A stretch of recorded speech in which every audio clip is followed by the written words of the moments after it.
자, 사과. 내자조는 체자라고 그런다. 사과도 차고 달고 신맛을 갖고 있어. 사과의 근본 성질도 모르고 여러분 먹었단 말이에요. 사과는 차다.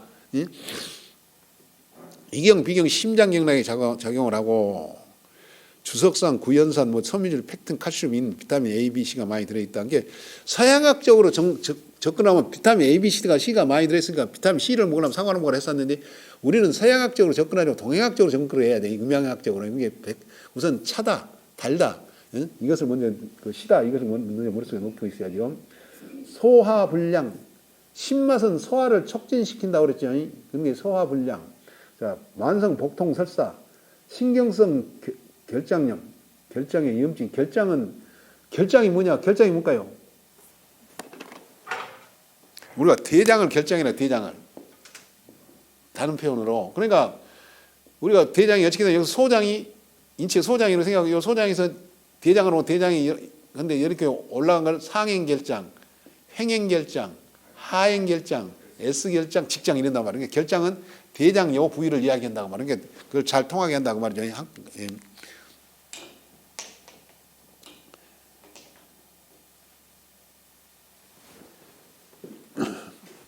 자, 비타민 C 결핍, 신장염, 변비, 고혈압, 고지혈, 비만, 숙취해소, 변혈, 비타민 C 결핍, 항암, 유분폐 폐를 윤택하고 갈증을 멈추고 보는 주독, 근이 생긴한다 그랬는데 이를 건강하고 진액을 만든다 그랬는데 위가 열차 있는 사람들한테 효과가 있겠죠. 열이 냉한 사람보다도. 그게 꼭 생각을 하셔야 됩니다.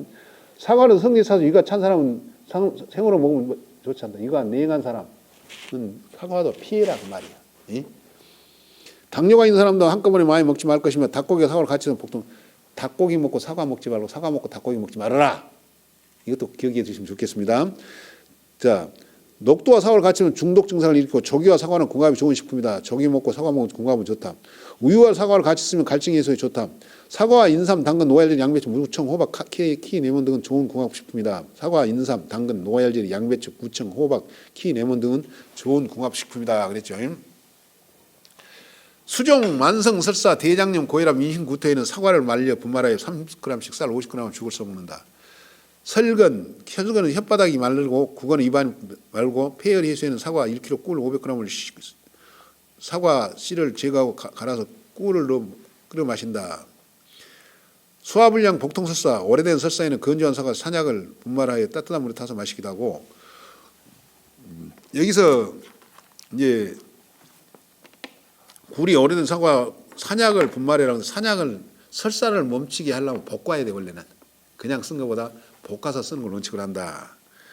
오래된 기침에는 사과씨를 오려내어 천폐와 꿀을 넣고 쪄서 먹는다. 어린이 설사에는 사과 1개, 물 200ml 붓고 소금을 넣고 끓여 먹는다. 심장의 기운을 넣고 배고픔을 참을 수 있게 한다. 장을 윤택하게 하고 전액을 만들며 위를 열어주고 숙취를 해소한다. 중초를 보호하고 기운을 내고 비장을 편하게 하고 기가 통하지 않을 때는 생으로 갈아 먹는다. 지갈하고 번저를 제거하면서 더위를 물리치고 어혈을 제거한다. 기가 통하지 않을 때 중초를 보호하고 즉 비위를 보호하고 비위가 열찼을 때 열을 꺼쳐주는 약성을 갖고 있는 것도 사과다 그 말이죠.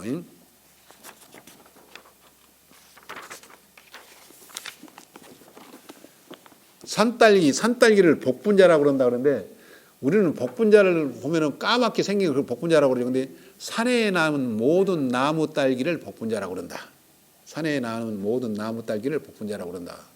자, 온산감하다. 간경, 신장, 비장경락에 작용을 하고 여러 가지 영양소가 이렇게 많이 들어있다. 신허유정. 이게 아랫배가 차고 냉한 사람, 남자나 여자나 아랫배가 차고 냉한 사람. 조루증. 조설이란 것은 새벽녘의 설사를 조설이라고 그래. 이게 오경설사라기도 하고 조설이라기도 하고 새벽녘 설사를 오경설사라기도 한다 그 말이죠. 소변 빈삭, 가난할 빈자 소변을 작게 싸면서 여러 번 다니는 것을 소변 빈삭이라고 한다고 말이죠. 야간 다녀, 야간에 오줌을 자주 싸러 간 것도 말하자면 신장이나 방광이 허약해서 그런다. 자, 요실금도 여성들은 특히 요실금 많이 뒷머리가 아프면서 요실금은 전부 다 신장 방광이 냉해서 그런다. 명목, 목현, 눈이 어지럽다. 보관신, 감장과 신장을 보호하고 고정, 충류, 정액을 고정시키고 충류, 오줌을 저축한다. 그러니까 오줌이 찌글찌글 싸는데 오줌을 충분히 저축한 다음에 다시 싸게 한다. 그렇게 이해하면 되겠죠. 지유, 정액이 흘러나온 걸 그치게 한다. 성기능 항진자라 소변 단적자. 여기서는 짧을 단자, 붉을 적자. 그러니까 노란 오줌을 싸면서 자주 싼 사람은 그 복분자도 먹지 말아라, 산소유도 먹지 말아라, 부추도 먹지 말아라, 호두도 먹지 말아라, 이런 개념으로 설정하셔야 돼. 자, 약용으로 쓰는 복분자는 이파를 지나 푸른 상태의 복분자를 끓인 소금물에 일부분 담갔다가 햇빛에 말린다. 그러니까 우리가 그 약으로 쓰는 복분자는 우리는 까맣게 익은 복분자를 약이라고 먹고 안 먹고 발효하고 막 만들어 먹고 그러는데 우리가 그 나무 딸기 보통 이제 복분자 말고 나무 딸기는 이 파랗게 열매가 이렇게 파랗게 이런 다음에 그 다음에 약간 노란색으로 변해. 파란색에서 약간 노란색으로 변하고 그 다음에 붉은색으로 변한단 말이야. 근데 우리는 이제 보통 그 식용으로 할 때는 붉은색을 따서 먹는단 말이야. 근데 약용으로는 절대 이걸 쓰면 약효가 없어. 가장 좋은 것은 여기서 요 사이, 여기 요 사이 것을 따서 이렇게 갖다가 팔팔 끓는 소금물에다가 담갔다가 꺼낸단 말이야. 근데 이것을 소금물에다 안 담그면은 어떤 효과가 나냐면 문제가 나오냐면 종자가 다 쏟아져 뿌려. 무슨 말인지 아시겠어요? 이거 여러 종자로 붙어 있잖아요. 이거에다 쏟아져 뿌리면 약성이 없죠. 소금물에다 끓는 물에다 담그면 이것이 그대로 원형을 유지한단 말이에요. 그래서 한약방에서 이것을 약으로 쓴단 말이에요. 그다음에 원래 우리가 이야기한 복분자는 파랗게 열었다가 그다음에 붉은색으로 변했다가 검정색으로 변하죠. 일반 우리가 복분자는. 그런데 이제 이것도 이때 수확을 해요. 이때. 이걸 약으로 쓰려면 이때 수확해야 된다고 말이에요. 그렇기 때문에 여러분 그 빨간 거나 아주 검정 것은 약성이 좀 부족하다 이렇게 이해를 하면 된단 말이에요. 그래서 반드시 그 복분자를 쓸 때는 그걸 써라. 그다음에 이제 우리가 술을 담을 때 술이나 발효액을 담을 때는 바로 따다가 담아도 돼. 바로 그 아까 이거 파란 상태에서 노란 상태 오는 그 상태에 있다. 그때가 가장 가장 뜯고 가장 신맛이 강한 때란 말이야. 어디도 마찬가지. 어디도 우리는 까만 어디 그놈을 쓰는데 원래는 약간 붉은색이 돌면서 그 파란색이 붉은색이 막 돌라 그럴 때 이때 수확해서 똑같이 처리해야 된다. 어디도 그렇게 해야 돼. 그러니까 산사바한 것이 가장 그 높은 약성을 갖고 있다. 근데 이제 술을 담아서 이제 첨단에서 강의하는데 40대 아줌마가 이제 자기가 산에 다니면 술을 담아서 해놓고 근데 남편이 먹어보고 좋은 게 닿으면은 남편까지 동원해갖고 최대한 따다 술을 담았다고 말이야. 근데 술 맛이 40도짜리로 담아놓으면 양주보다 훨씬 맛있어. 향도 좋고. 근데 내가 모임에 이놈을 갖고 간 게로 이렇게 향이 좋은 술이 어디가 있냐 그러면서 양주를 안 먹고 해놓은 거야. 예? 여러분도 담아봐갖고 술 좋아하는 남편한테 한 잔씩 줘봐. 그러면 이것도 많이 먹지 말고 2잔 이상 먹으면 안 돼. 이제 그 열이 너무 많이 나니까 이렇게 2잔 이상 먹으면 안 된다. 그러니까 지기가 그러더라고. 우리 두 부부는 저녁에 잘 때 꼭 2잔씩 먹고 자요. 그러니까 남편이 그만큼 좋으니까 또 그렇게 그 약성이 좋으니까 그만큼 그 서로 사랑을 나누는데 효과가 있더라고 이야기하더라고. 그러니까 여러분도 그 산딸기 이렇게 파란 상태에 따갖고 술을 담아고 뭐 향이 아주 좋아요. 양주 향보다 훨씬 낫습니다. 이것이.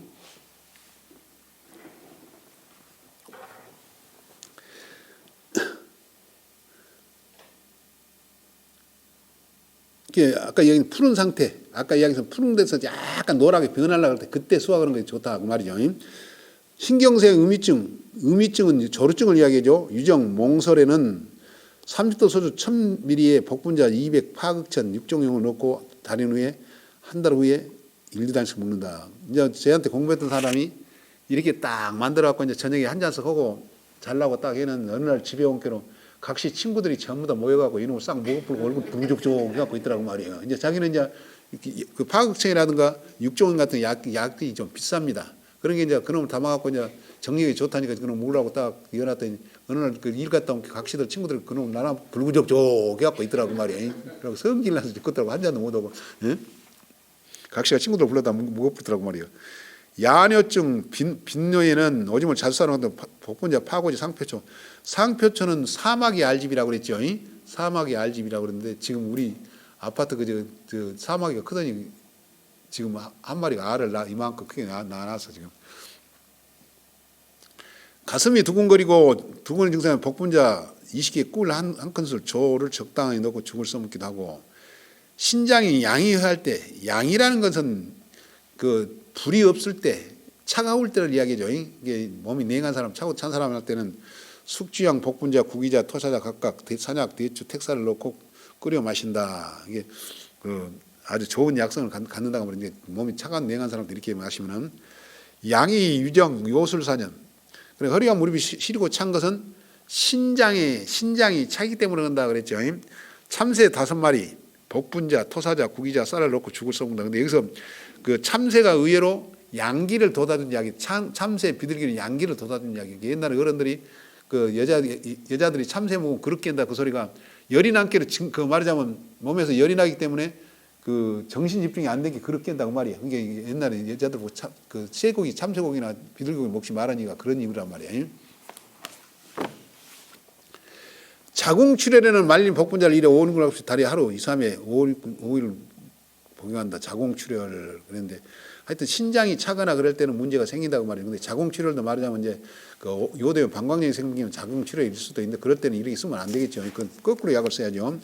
신장을 이렇게 하면 소변을 저축한다. 기운을 만들고 몸을 가볍게 하고 머리를 검게 한다.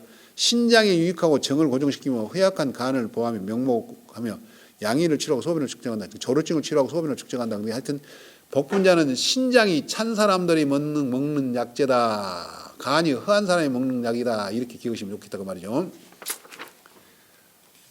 살구시, 행인. 살구라는 말은 문자 그대로 죽을 살자에 살인. 개를 죽인다고 살고요. 개를 죽인다고 살고.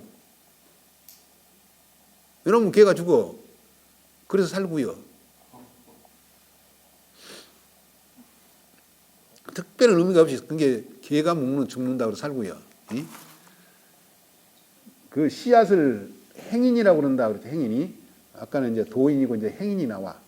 자, 온감산.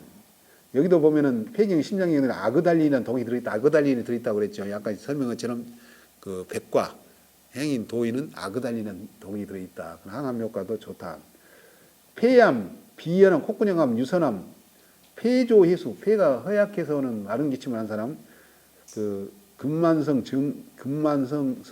기관지염증, 지혜평천은 지혜라는 건 그치게 해수를 그치게 하고 천식을 편하게 하고 윤장편 똥을 주면 변을 잘 나오게 하고 윤폐 그다음 폐를 윤퇴해서 가래를 제거한다. 너무 많이 먹으면 좋지 않다. 행인을 많이 먹으면 담열이 생기고 숙질이 동한다. 3월 어린은 사용 그러니까 그 숙질이 동한다는 얘기 병이 다시 발생한다고 말이죠. 잘 숙자예요.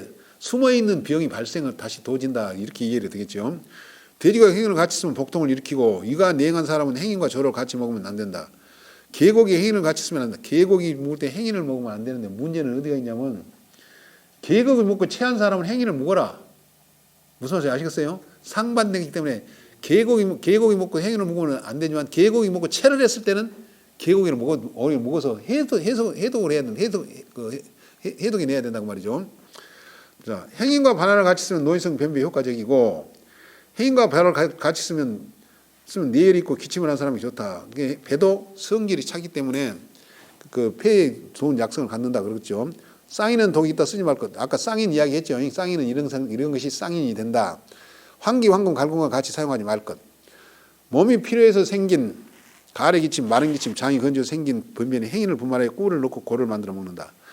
몸이 필요해서 생긴 가래 기침에는 돼지 허파에 행인을 넣고 곰탕을 끓여 먹는다. 기체로 인한 변변에 행인, 밤, 깨, 삼시를 넣고 탕을 끓여 먹는다. 기체. 폐조 해수로 인한 마른 기침, 백합. 여기서는 그 마른 기침에는 백합이 우리가 나리꽃이죠. 우리 백합 말하자면 꽃 그 자체 뿌리를 약으로 써. 백합 그 뿌리의 약성은 폐와 심장에 열을 내리는 특징을 갖고 있단 말이야. 폐와 심장에 열을 내리는 특징을 갖고 상처에 열을 거치는 특징을 갖고 있다. 폐가 허약하여 기침을 하거나 천식을 한 사람에게 행인 21개 우유 250g 적당량 넣고 음료를 만들어 먹기도 한다. 필요회복 자양강장은 신산 살구 1kg에 소주 35도 1.8리터 붓고 담가서 복용한다. 감기나 기침이 나고 숨이 차서 증상인 행인, 마왕, 감초, 생강 각각 12g 달아서 하루 3번 복용한다. 성대를 많이 써서 목이 쉽게 잠기는 사람에게 행인, 도인, 호두를 같은 양으로 섞어 기름을 짜서 아침 저녁에 19, 30씩 먹는다. 이것은 우리가 그 관광지 가거나 어디 뭐 행사장에 가면 이것을 짜서 팔아요. 마른 기침이 좋다 그래갖고 기름을 짜서 팔기도 하는데, 이 성대를 많이 써서 쉽게 목이 잠긴다. 목이 잠긴다는 건 폐가 열이 차 있다는 이야기고, 또 성대 결절이 온 것은 오미자 줄기가 최고라고 그랬죠. 성대 결절에는 오미자 줄기를 써라 그랬죠. 윤폐 생진작용이 있다. 심중에 냉열을 치료하고 갈증을 없애 천식을 멈추게 하여 온역을 치료한다. 따뜻해서 오는 것이죠. 해명, 상기, 내명, 후비에 쓰이며 기를 내리고 젖을 나오게 하면 금창. 금창은 쇠로 다친 상처를 치료하고 한심분동을 치료. 한심분동이라는 것은 여기가 가슴에가 딱 차가운 게 뭉쳐져 갖고 딱 돼지가 엎어져 갖고 있는 것처럼 거기만 차갑단 말이에요. 그래서 한심분동이라고 한다. 그 다음에 이제 해역, 상기, 내명이라는 것은 우리가 그 천식이 심한 사람들은 숨을 쉴 때 이렇게 숨을 쉰 사람도 있단 말이에요. 저녁에 그 동네, 조용한 동네 같은 막 온 동네가 막 소리가 나버려. 이거 그걸 해역, 상기, 내명이라고 이렇게 그 천둥 치는 소리가 난다. 이것은 해역, 상기, 내명이라고 그런다 보시면 됩니다.